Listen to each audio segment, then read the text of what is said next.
Thiruvananthapuram നെയ്യാറ്റിൻകരയിൽ medical shop അടിച്ചു തകർത്ത പ്രതികൾ പിടിയിലായി. 3 പേരാണ് അറസ്റ്റിലായത്. കഴിഞ്ഞ ദിവസമാണ് മയക്കുഗുളിക നൽകിയില്ലെന്ന് ആരോപിച്ച് യുവാക്കൾ മെഡിക്കൽ ഷോപ്പ് അടിച്ചു തകർത്തത്. സലീം മാലിക് തിരുവനന്തപുരത്ത് വിവരങ്ങൾ നൽകാനുണ്ട്. സലീം, പറയൂ.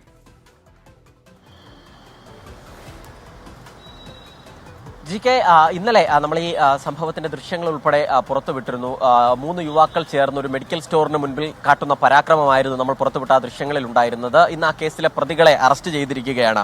മണിവിള സ്വദേശി അനൂപ്, മഞ്ചവിളാകം സ്വദേശി ജിത്തു, ധനുവച്ചപുരം സ്വദേശി ശ്രീരാഗ് എന്നിവരാണ് പിടിയിലായത്. ഈ മെഡിക്കൽ സ്റ്റോർ അടിച്ചു തകർക്കുകയും ഒപ്പം തന്നെ അവിടെ ഉണ്ടായിരുന്നതിന് മുൻവശത്ത് പാർക്ക് ചെയ്തിരുന്ന ബൈക്ക് പൂർണ്ണമായും തകർക്കുകയും ചെയ്യുകയായിരുന്നു പ്രതികൾ ചെയ്തത്. ഇതിന്റെ കാരണമായി പറയുന്നത് ലഹരി കലർന്ന ഉറക്ക ഗുളിക ചോദിച്ചപ്പോൾ ഡോക്ടറുടെ പ്രിസ്ക്രിപ്ഷൻ ഇല്ലാതെ നൽകാൻ കഴിയില്ല എന്ന് മെഡിക്കൽ സ്റ്റോർ ജീവനക്കാരൻ പറഞ്ഞു. അതിന്റെ വൈരാഗ്യത്തിനാണ് കടയുടെ പുറത്തിറങ്ങിയ ശേഷം ഈ പരാക്രമങ്ങൾ ഈ പ്രതികൾ കാട്ടിയത്. അതിന് പിന്നാലെ ഈ CCTV ദൃശ്യങ്ങൾ ഉൾപ്പെടെ പുറത്തു വന്നു. അവർ പോലീസിലും പരാതി നൽകിയിരുന്നു.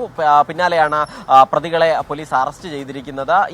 ഇക്കാര്യം മാത്രമാണോ ഈ മെഡിക്കൽ സ്റ്റോർ അടിച്ചു തകർത്തതിന് കാരണമെന്നതുൾപ്പെടെയുള്ള കാര്യങ്ങൾ നെയ്യാറ്റിൻകര DYSP വിശദീകരിക്കും എന്നറിയിച്ചിട്ടുണ്ട്. ഇന്ന് 3:30 കാര്യങ്ങൾ ഉൾപ്പെടെ വിശദീകരിക്കുകയും പ്രതികളെ മാധ്യമങ്ങൾക്ക് ഈ വിഷയങ്ങൾ പ്രതികളുടെ അറസ്റ്റ് രേഖപ്പെടുത്തിയ ശേഷം മാധ്യമങ്ങളുമായി DYSP സംസാരിക്കാമെന്ന് അറിയിച്ചിട്ടുണ്ട്. എന്തായാലും ഒരു പരാക്രമം, അതായത് ലഹരി കിട്ടാത്തതിനുള്ള പരാക്രമം തന്നെയായിരുന്നു നമുക്ക് ഇന്നലെ ലഭിച്ച ദൃശ്യങ്ങളിൽ നിന്നും നമുക്ക് കാണാൻ കഴിഞ്ഞത്. ജി.കെ.